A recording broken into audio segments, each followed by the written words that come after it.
Más larga que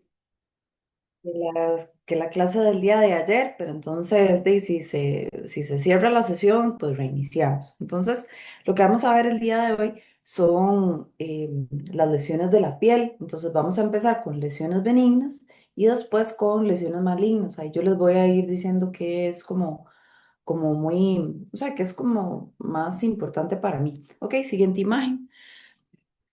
Entonces, ahí lo que me gustaría que recordaran es cómo está compuesta la piel. La piel, digamos, uno habla de que tiene dos, digamos, como dos partes importantes, que es la epidermis, ¿verdad? Que es la capita que en la imagen que está en la derecha se ve cafecita, nada más como lo que solo es café.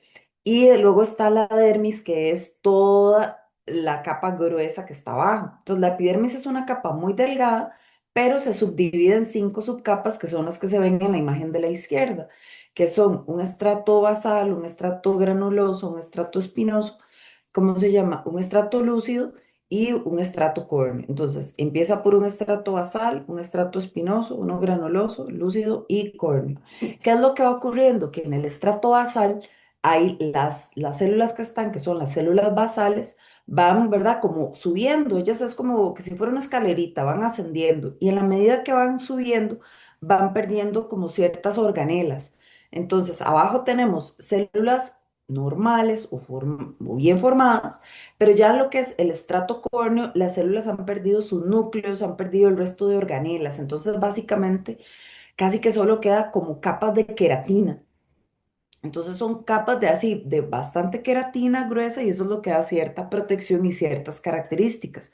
Ahora, estas capas de la piel están en todas las partes de la piel, de la epidermis, es solo que en porcentajes diferentes. Por eso es que la piel, por ejemplo, del párpado es diferente a la piel de la palma o de la planta, ¿verdad? Ustedes sienten una textura distinta y es justo por eso, porque ese porcentaje es diferente. En el párpado, por ejemplo, el estrato lúcido es casi inexistente. No es que no esté, sí está, pero la cantidad es muy bajita.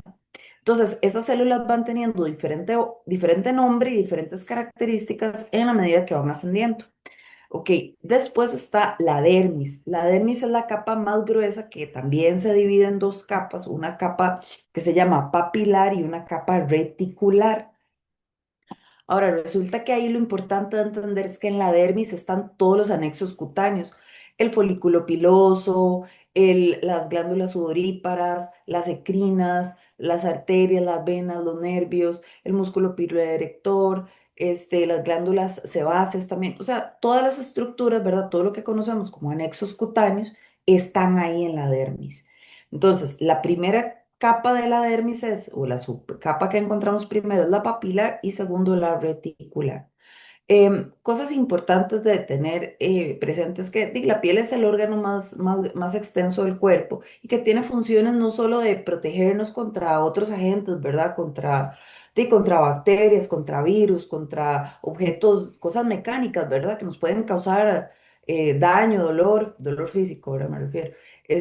Sino que también ayuda en la síntesis de vitamina D y demás parte del metabolismo. Eso es importante recordarlo porque a veces la gente olvida eso y uno se da cuenta de la importancia de la integridad de las capas de la piel porque en el momento en que hay una lesión importante de la piel, dígase una quemadura, todo el sistema se altera. Entonces, siguiente imagen, por favor. Eso nada más para recordar, ¿verdad? Que hay también hay unos receptores que permiten sensar dolor, presión, ¿verdad? Eso lo revisan ahí, más o menos dónde están distribuidos, pero sabemos que si nosotros queremos palpar algo, que utilizamos? Los dedos, ¿verdad? Porque ahí los receptores, ¿verdad? Los mecanorreceptores están más cerquita, entonces podemos ver qué tan cerca está una cosa de la otra. En cambio, en la espalda a veces se ocupan distancias, digamos, de 2 centímetros para poder percibir que están tocando en dos zonas diferentes, porque ahí los receptores están más distanciados. Siguiente imagen. Bueno, esa no se ve así como muy genial, pero lo que yo quiero demostrar ahí es lo que estaba hablando de la epidermis, que hay una capa basal, ¿verdad? Que son todas esas celulitas que vemos como un cuadrito abajo, ¿verdad? Que son los queratinocitos. y va ascendiendo, ¿verdad? Al estrato espinoso, al granuloso, al lúcido y por último al córneo. Pero veamos que hay como una célula que se ve como un pulpito ahí, entre los queratinocitos. Eso es un melanocito. El melanocito es la célula que permite llevar o que coloca en unas vesículas, por decirlo de alguna manera, el tinte o la melanina y eso lo reparte a las otras diferentes células. Entonces, la melanina es una forma de proteger a las células del daño que hace la luz. Entonces, la melanina, los melanocitos, hay uno por cada 10 queratinocitos y están igual en la población. No es que las personas morenas o las personas de etnia negra tengan más melanocitos, no, tienen la misma cantidad. La diferencia es que son más eficientes en la entrega de la melanina, entonces la distribuyen mejor. Esa es como la distinción.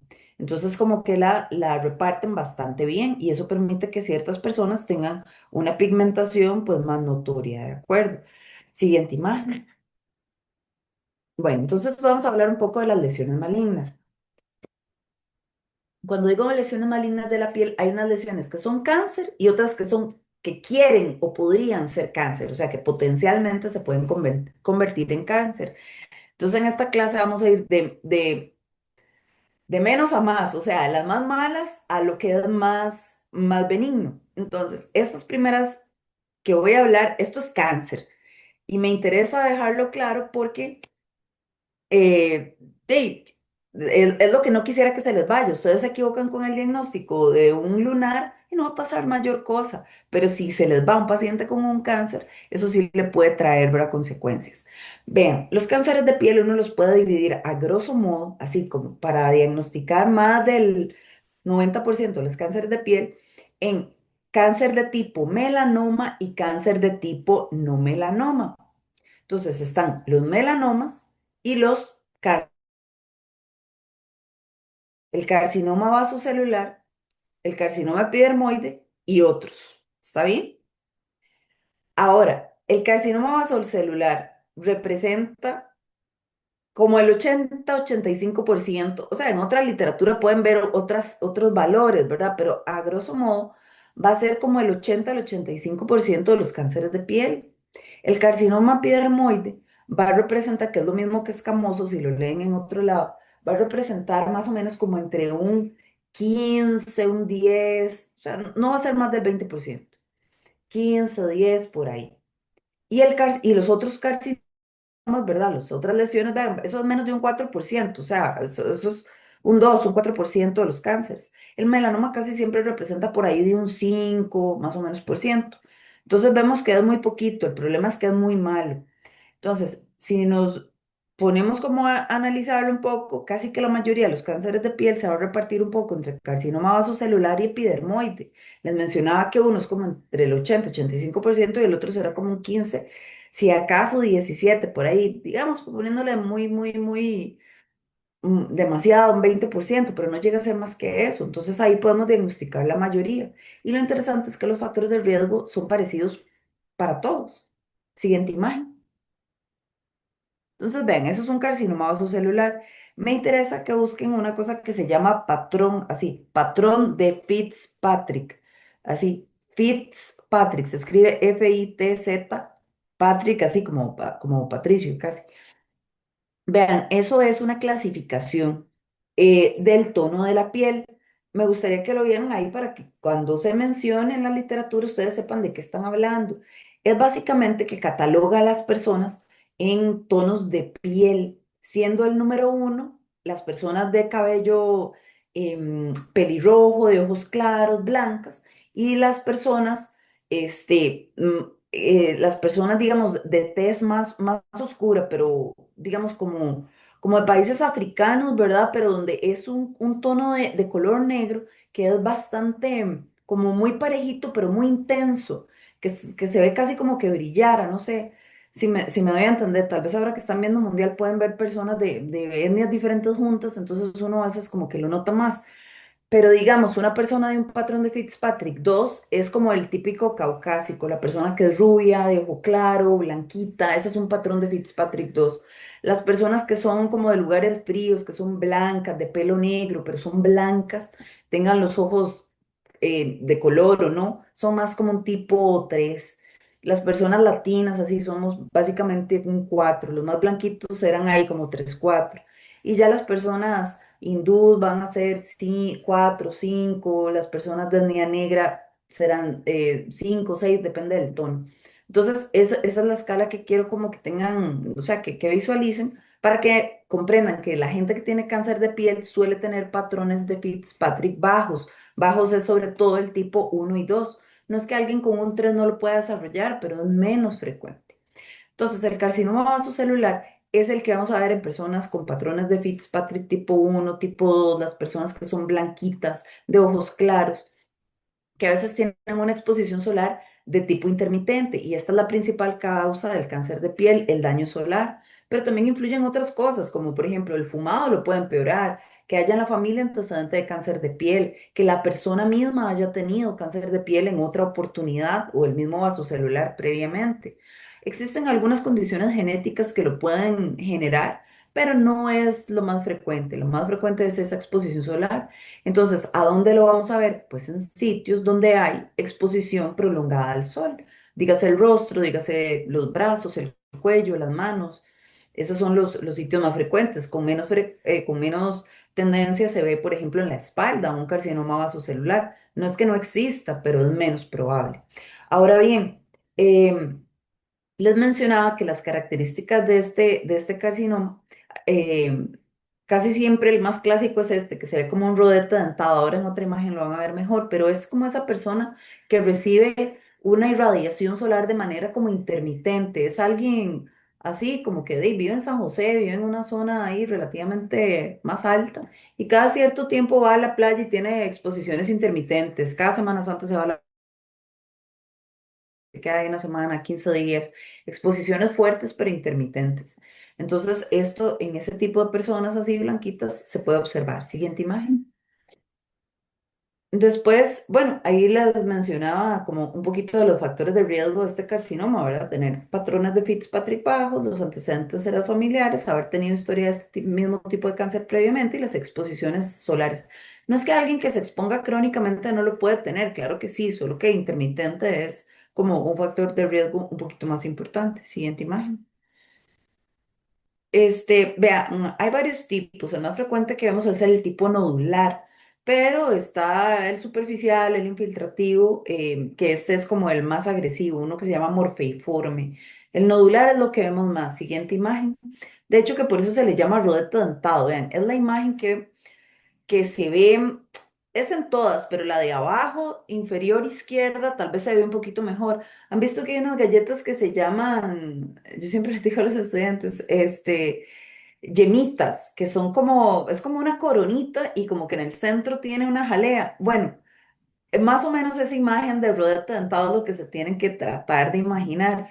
Bueno, nunca van a ver igual la galleta, pero es como que el reborde, ¿verdad? Como que sobresale y se ve como perlitas ahí, o como brillitos en ese reborde. Y el centro se ve rojizo. Bueno, esa presentación es así como la clásica de un carcinoma vasocelular. No tiene que ser grande, puede ser relativamente pequeño. El problema es en dónde se presenta, porque una lesión de esas no es lo mismo quitarla de un antebrazo o quitarla de una parte de la nariz como está ahí, que quitarla ya propiamente del canto interno del ojo, porque las deformidades que pueden quedar son más importantes. Entonces, este tipo nodular de rodete dentado es la presentación clásica. La siguiente imagen, por favor.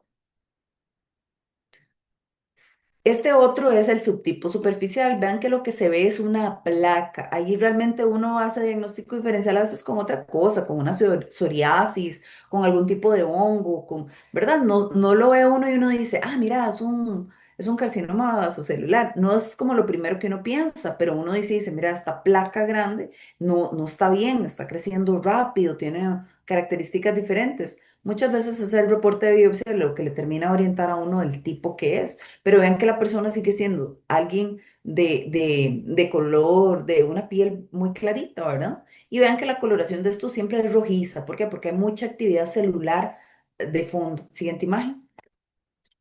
Este otro es el que les decía que es el más malo, se llama tipo morfeiforme. No, no es que hayan otros tipos, yo solo les estoy mencionando los que son como más conocidos y más frecuentes y más agresivos. Hay otros subtipos, pero no, digamos, no viene al caso que hilen, digamos, ya tan fino. Este tipo infiltrativo morfeiforme sí es más malillo, y es que este sí hay que dejarle márgenes más grandes y suele crecer más rápido, invade más rápido estructuras y se ve así un poquito como una cicatriz. El problema de este es eso, que su crecimiento no solo es más acelerado, sino que profundiza más rápido. Los cánceres de piel en general, sobre todo el vaso celular, crecen muy lento. Esa es la razón por la que hay personas que pueden tener una lesión de 1 año, 2 años y no ha crecido tanto porque su zona de crecimiento horizontal es bastante larga. El crecimiento vertical, que es donde se empieza a afectar el cartílago y otras estructuras, ¿verdad? Les lleva un poquito más de tiempo. El morfeiforme lo hace antes. Acá, el tema es que esa es la ventaja de los cánceres de piel, que la curación es muy alta con resección, una biopsia excisional, ¿verdad? Con un margen es más, ni siquiera se ocupa que sea 1 centímetro, con que sea 0,8, 0,5, desde 0,3, 0,5, pero digamos, uno se siente seguro con 0,8 milímetros sanos alrededor y uno no se pone en cosas, la verdad que uno llega, pa, y quita 1 centímetro completo alrededor y se queda tranquilo de que todo está bien y se curan con eso, tienen curas de más del 90%. Siguiente imagen, por favor.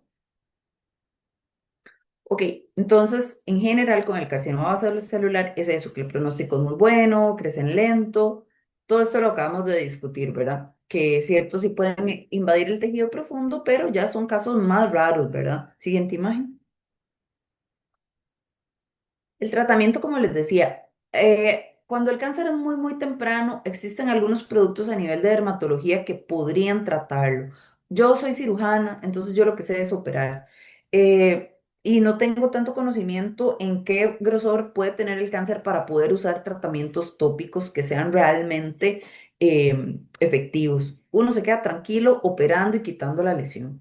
Entonces, cuando uno deja márgenes entre 0,3, 0,5, 0,8 milímetros, uno se queda tranquilo con 0,5, 0,8 milímetros de carcinoma vasocelular de piel libre para saber que esa persona está curada de más de un 95%, más de un 90%, pero uno trata de dejar, la verdad, márgenes de 1 centímetro y se queda tranquilísimo. Hay otras terapias, ¿verdad? Pero ya les digo, la biopsia excisional, que es resecar la lesión por completo, las tasas, perdón, de curación son altísimas, entonces no hay por qué no realizarlas. El pronóstico depende del tipo de histológico, ¿verdad? Y el tamaño, pero casi siempre como crecen lento y uno llega a operarlos pronto, la verdad que les va bastante bien. El problema es cuando están cerca en sitios que son muy delicados, estructuras muy delicadas como la boca, el ojo, la nariz, ciertas partes que puede generar cierta deformidad. Siguiente imagen. Bueno, como les mencionaba, el primer tratamiento para nosotros es la biopsia excisional, o sea, sacar la lesión por completo y que los márgenes estén dando negativos. Esto que dice aquí, que es márgenes con biopsia MOS, es lo siguiente, vean, una biopsia excisional, esto yo lo hago en cirugía menor con anestesia local. Yo le duermo bien ahí al paciente y le quito la lesión, depende de dónde esté, y como suelen no ser tan grandes, entonces le roto algún colgajo local, algún tejido que esté cerca, yo se lo roto y le tapo el defecto. Después tal vez puedan entender mejor qué es el colgajo cuando les dé otra clase, pero digamos, yo uso tejido que está cerca de esa piel para cerrar ese defecto que yo dejé al quitar el cáncer, que puede tener de 1 centímetro lo más de tejido así alrededor que hay que quitar. Bueno, muy bien. ¿Qué es lo que pasa con la cirugía de Mohs? Vean, la cirugía de Mohs no se puede hacer siempre porque es una cirugía que ocupa más tiempo, o sea, y es muy cara. ¿A qué me refiero? Yo les decía que esta excisión yo la puedo hacer en cirugía menor. Yo vengo, le quito la lesión al paciente, de una vez le roto el colgajo, mando la biopsia y ya me la reportarán en 3 meses. Pero yo sé que el margen va a salir negativo o muy probablemente porque le estoy quitando una cantidad incluso mayor de tejido. tanto profundo como de cada lado de la lesión. En cambio, la cirugía de Mohs es una cirugía que hay que hacer en sala de operaciones, al paciente hay que bajarlo por anestesia general y hay que mandar a congelar la biopsia inmediatamente.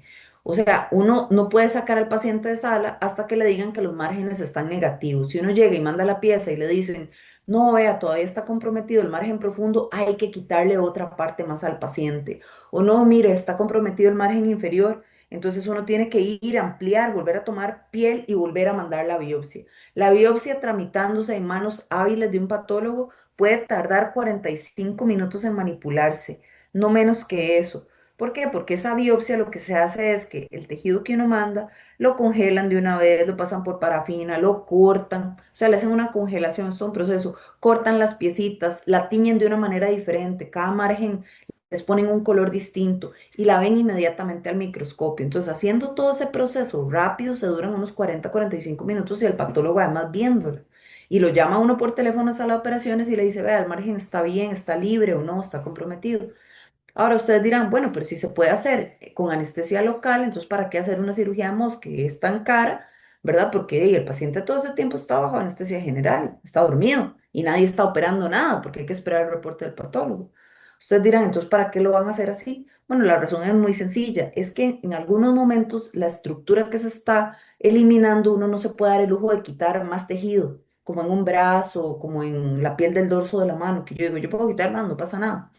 Después veo a ver cómo lo tapo, pero digamos, puedo quitar más. Pero cuando ustedes tienen una lesión ahí por el canto interno del ojo, quitar más representa ya meterse a la órbita o en el párpado inferior. Quitar más es ya, estoy en las pestañas, ya no puedo quitar más. Lo que va a generar como una deformidad importante, sobre todo en el rostro. En esos casos donde uno quiere quitar la menor cantidad de tejido sano, así como solo lo mínimo necesario para curar al paciente, es donde uno hace una cirugía de Mohs y casi siempre tiene que ver con el rostro, pocas veces tiene que ver con otras partes del cuerpo. Siguiente imagen, por favor. Bueno, esto habíamos hablado, la curación, las tasas son altísimas, más de un 95%, entonces no es que hagan un cáncer de piel y lo dejen ahí tirado, sino que sí, sí, por favor, referirlo con prontitud. El otro día tuvimos un paciente que es una persona sencilla, ¿verdad? Vive allá en una zona no alta, realmente es una zona costera, le diagnosticaron el cáncer, fue a dermatología, le dijeron que se podía tratar relativamente tópicamente, no quiero entrar en detalles porque yo no sé de ese manejo. O sea, sé de algunos medicamentos, pero no sé en este momento cuáles maneja la caja, si tiene aprobados para manejos tópicos. Como que lo comentaron en una sesión, le querían dar un manejo tópico, no sé ya esos detalles y el señor al final le dijeron que no, que eso era un cáncer más sencillo, que se podía tratar con las terapias que ellos tienen normalmente. No sé, él llegó a la cita, como que se perdió ahí, él del control, como que una cita no llegó, se la cambiaron o algo. En resumen, el señor se perdió el control y ahora llega con un cáncer casi 8 años después, porque él dice que siguió llegando a las citas y no lo atendían, lo cual es poco probable, pero digamos, este, tiene 8 años de la enfermedad y tiene un cáncer de piel que parece, o sea, lo tiene en el centro de la frente.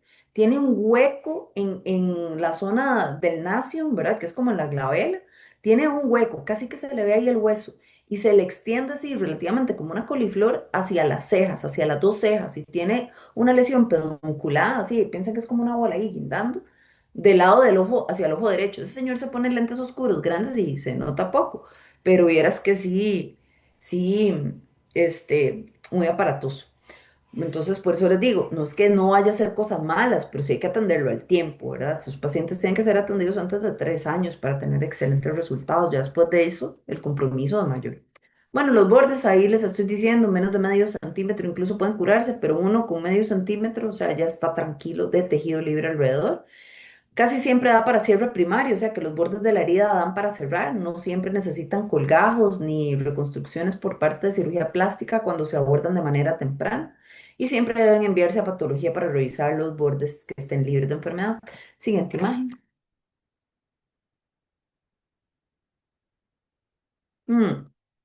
Esas son otros métodos que se usan cuando la enfermedad es avanzada, ¿verdad? Se puede utilizar radiación, radioterapia, quimioterapia y algunos inhibidores de ciertas vías cuando se sabe de ciertos genes.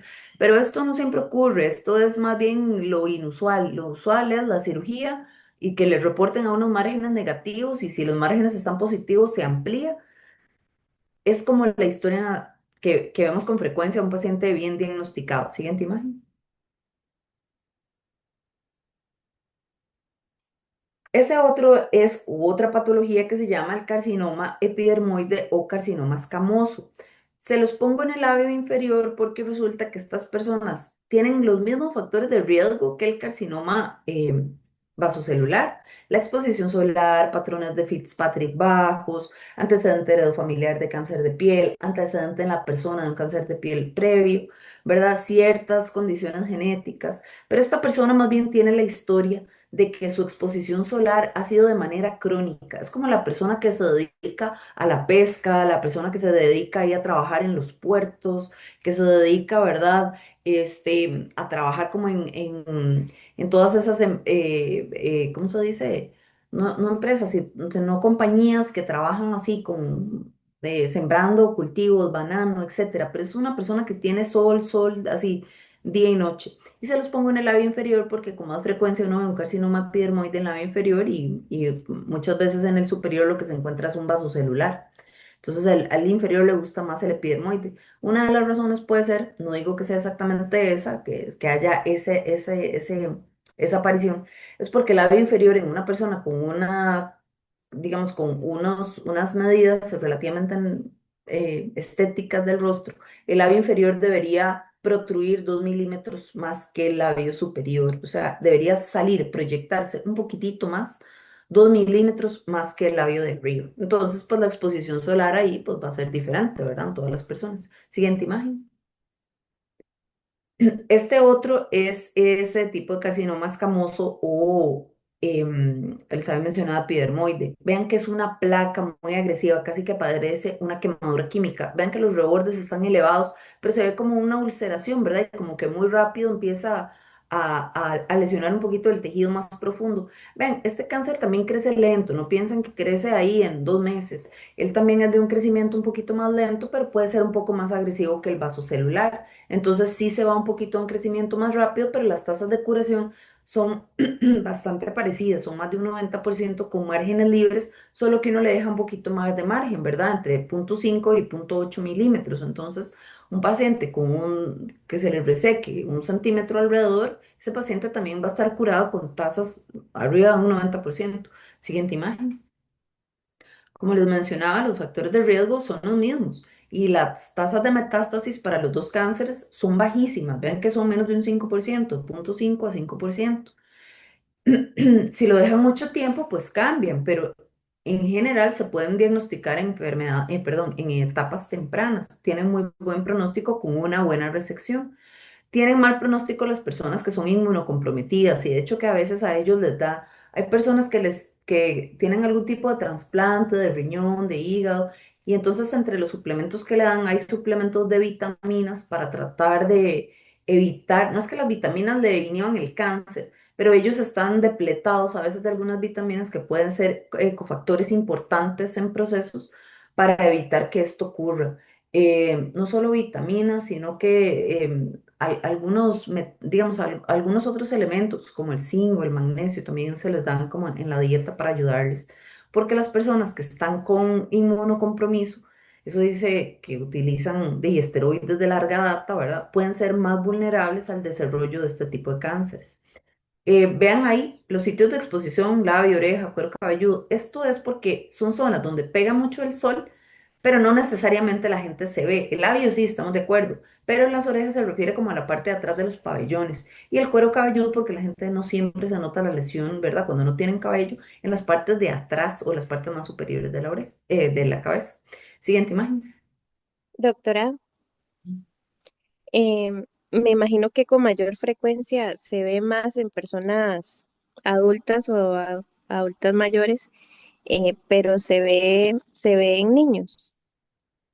No, digamos, ver un carcinoma epidermoide en un chiquito está asociado a, ¿cómo se llama? A ciertos síndromes. O sea, hay síndromes, ¿verdad? Como de Jodason y demás, donde hay, digamos, muchos cánceres, hay varios cánceres de piel, dígase vasocelular o dígase epidermoide, pero están asociados a otras condiciones.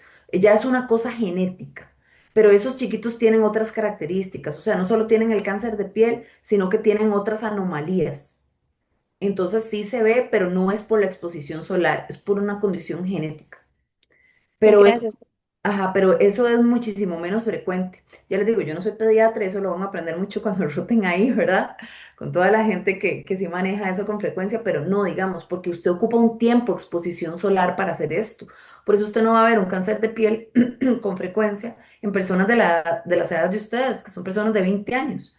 O sea, uno no ve, a menos que sea alguien que viva en el campo y que tenga que estar trabajando de, no sé, los 12 años ahí sembrando recogiendo café con la familia y esa gente se tapa un montón del sol porque saben.